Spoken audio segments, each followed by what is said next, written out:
Special thanks to Jaswaraja TV for giving this wonderful opportunity. ఇవాళ నేను LSG ఇంకా DC match evening start అయ్యే match గురించి చెప్పబోతున్నాను.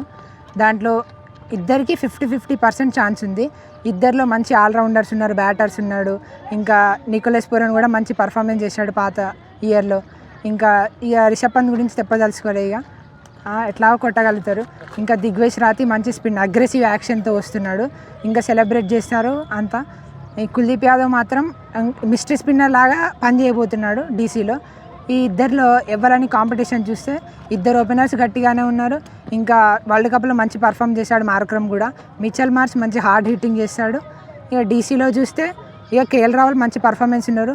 వాళ్ళ ఇద్దరు ఓపెనర్స్ కూడా వాళ్ళ గట్టి బలంని ఇవ్వబోతున్నారు.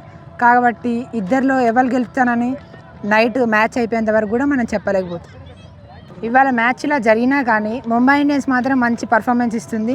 రోహిత్ శర్మ ఎప్పుడు లేనిది మంచి హార్డ్ హిట్టింగ్తో వచ్చాడు, అగ్రెసివ్ నేచర్ ఉంది. ఇలా ముంబై ఇండియన్స్లో మొత్తం ఆల్రౌండర్ పర్ఫార్మెన్స్ ఉన్నది. ముంబై ఇండియన్స్ కాదు, మొత్తం ఇండియన్ క్యాప్టెన్స్ ఆడుతున్నారు. కాబట్టి ఈసారి ముంబై మాత్రం 100% కప్పు కొట్టగలుగుతుంది.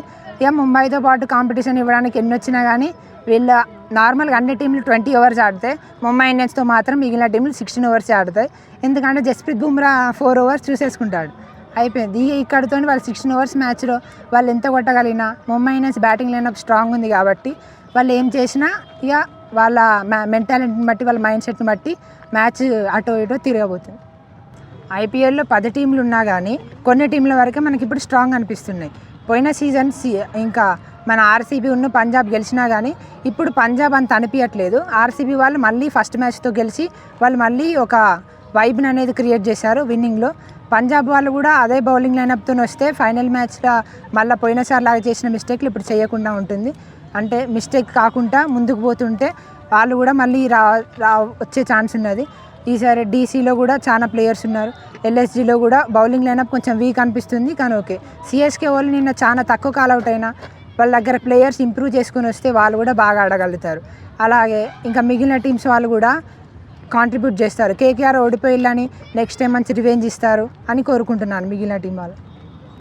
పోయిన సిఎస్కే వర్సెస్ ఆర్ఆర్ మ్యాచ్లో కూడా అందులో ధోని ఇంజురీ వల్ల రాలేకపోయాడు. డివాల్ బ్రేవిస్ కూడా రాలేదు మ్యాచ్కి. ఇంకా నేతన్ ఎల్లిస్ రూల్డ్ అవుట్ అయ్యాడు. వాళ్ళ బౌలింగ్ లైనప్, బ్యాటింగ్ లైనప్ కొంచెం వీక్ అయినట్టు అనిపిస్తుంది. అయినా ఉన్న ప్లేయర్లు స్ట్రాంగ్ ఉన్నా కానీ వాళ్ళు పర్ఫార్మెన్స్ చేయలేకపోయారు. వరల్డ్ కప్ పర్ఫార్మెన్స్ చూపించలేకపోయాడు సంజు శాంసన్ కూడా. కొంచెం మళ్ళీ మార్చుకొని రాగలిగితే వాళ్ళు కూడా బాగా పర్ఫామ్ చేస్తారు. వాళ్ళు అయినా టార్గెట్ బౌలింగ్ లైనప్ లాగానే అనిపిస్తుంది అంటే పిచ్ కూడా. కాకపోతే వాళ్ళు బౌలింగ్ ఇంకా మెంటాలిటీ మంచిగా అనిపించలే, అంటే క్యాప్టెన్సీ లాగా. కాకపోతే వాళ్ళు ఇంకా చేంజెస్ చేసుకొని రావాల్సి ఉంటుంది నెక్స్ట్ మ్యాచ్లో కూడా. ఆర్ఆర్ వాళ్ళు నార్మల్గా చూస్తే హెడ్మేయర్ గట్టి కొట్టాడు, అలాగనే ఆడతాడు. ఇంకా రియాన్ పరాగ్ కూడా మంచి ఆల్రౌండర్ పర్ఫార్మెన్స్ కూడా చేస్తాడు. ఇక వైభవ్ సూర్యవంశీ అయితే ఇక మొత్తం వీడియో గేమ్ లాగానే ఆడతాడు క్రికెట్. జైస్వాల్ మంచి ఒక సైడ్ వికెట్ ఆపుకుంటూ స్కోర్ తీసుకొచ్చేలా చేశాడు. అందుకే ఆర్ఆర్కి మంచి ఇక ఫలితం వచ్చింది, గెలవడం అలా. First of all special thanks to Jaswaraja TV for giving me this opportunity. ఈరోజు జరిగే ఎల్ఎస్జీ వర్సెస్ డీసీ మ్యాచ్లో నేను డీసీ గెలుస్తుంది అనుకుంటున్నాను. ఎందుకంటే డీసీలో చాలా చక్కని ప్లేయర్స్ ఉన్నారు, లైక్ కేఎల్ రాహుల్, పతుల్ నిశంక మరియు అక్షర్ పటేల్. మనం చూసే ఉంటాము పతుల్ నిశంక, అక్షర్ పటేల్ ప్రీవియస్గా జరిగిన వరల్డ్ కప్ T20లో చాలా మంచిగా పర్ఫామ్ చేశారు. నిశంక సెంచరీ కొట్టి మరీ వస్తున్నాడు. ప్లస్ డీసీలో అక్షర్ పటేల్, కుల్దీప్ యాదవ్ తమ స్పిన్ వేరియేషన్స్తో బ్యాట్స్మెన్స్ని ఆకట్టుకుంటారని కోరుతున్నాను. ప్లస్ ఎల్ఎస్జీలో ఓపెనర్స్ మార్క్రమ్, మిచెల్ మార్ష్ని ఎంత తొందరగా అవుట్ చేస్తే డీసీకి అంత బెనిఫిట్ అవుతుంది. ప్లస్ పంత్ మరియు పురన్ లాంటి హార్డ్ హిట్టర్స్ ఎల్ఎస్జీలో ఉన్నారు. సర్వర్లను కంట్రోల్ చేస్తే స్కోర్ మ్యాక్సిమం తగ్గియవచ్చు. డీసీలో చాలా మంచి బౌలర్స్ ఉన్నారు. ఎల్ఎస్జీలో కూడా చాలా మంచి టఫ్ ఫైట్ ఉంటుంది, కానీ డీసీఏ గెలుస్తుంది అని నేను అనుకుంటున్నాను. లాస్ట్ సీజన్ మనం చూసాము ఫైనల్స్ ఆర్సీబీ వర్సెస్ పంజాబ్లో ఆర్సీబీ గెలిచింది. అసలు పంజాబ్ ఎందుకు ఓడిపోయింది అంటే వాళ్ళ వీక్నెసెస్ చాలా ఉన్నాయి, లైక్ బ్యాటింగ్లో కూడా టాప్ ఆర్డర్ కొంచెం ట్రై చేసినా కూడా చాలా ఫెయిల్ అయిపోయారు.